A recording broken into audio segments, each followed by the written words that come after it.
Okay, let's just be real for a second. Does your life right now feel like you're just fighting 1,000 tiny battles all at once? The emails, the projects, that constant pressure to just keep up? It's totally overwhelming. And it really doesn't feel like it's getting any easier, does it? I mean, you know that feeling, right? Where you get up, you put your shoulder to this massive rock, and you push with every single thing you've got, all day.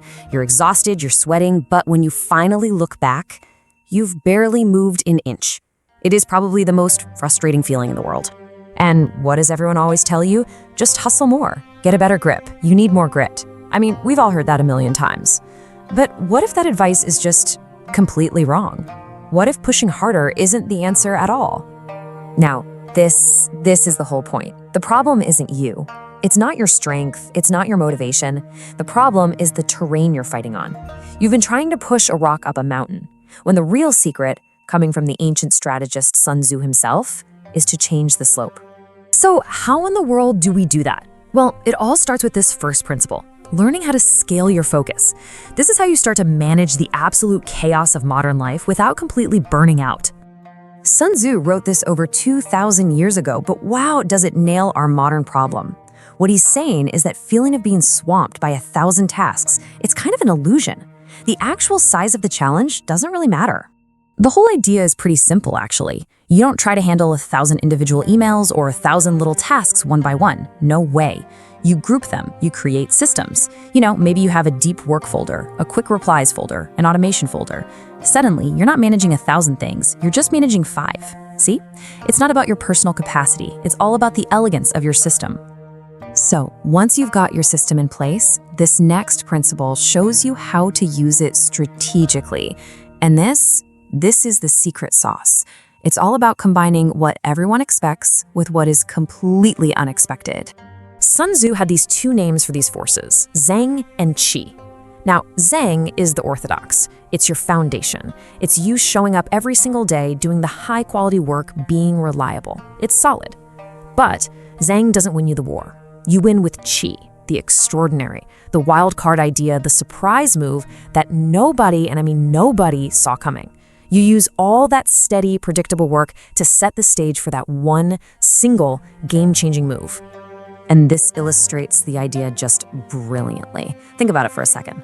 All the music in the entire world comes from just a handful of notes. It's exactly the same with strategy. Your foundation might be simple, that's the Orthodox, but when you combine it with that one creative, extraordinary move, well, the possibilities become infinite. You stop just competing, you actually start creating. Okay, so we've organized our focus, we've got our strategy, so now what? How do we execute with maximum impact?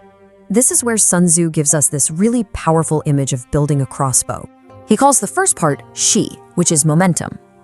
Now, this is not about being busy. In fact, it's the total opposite of being busy. This is the slow, deliberate, unseen work of just drawing back the string. You're building your skills, you're growing your network, you're gathering resources, you're just accumulating potential energy. And then, only when that moment is absolutely perfect, comes Jie, or timing. This is the release, the trigger pull. It's not some long, drawn-out campaign. It's a short, sharp, decisive action that unleashes all of that stored-up energy at once for a truly devastating impact. Think about it. A falcon doesn't just fly around hoping it'll bump into its prey. No, it circles, it waits, it stores its potential energy high up in the sky, and when the timing is perfect, bam, it strikes with incredible speed and precision. That is the model for action. Build, wait, and then strike. And this brings us to what might be a life-changing lesson in leadership. If your team is struggling, if your business feels stuck, the expert doesn't just yell at everyone to push the rock harder. No, the expert leader looks at the whole situation and asks, how can I fix the momentum? How can I change the slope to make success the natural downhill result? So when you start to put all these pieces together, what it's really about is a fundamental shift in how you see yourself. You're no longer the person pushing the rock. You're something way more powerful. You are the architect of momentum. This is the entire philosophy right here in a single thought. Stop fighting against the current. Stop trying to win with brute force.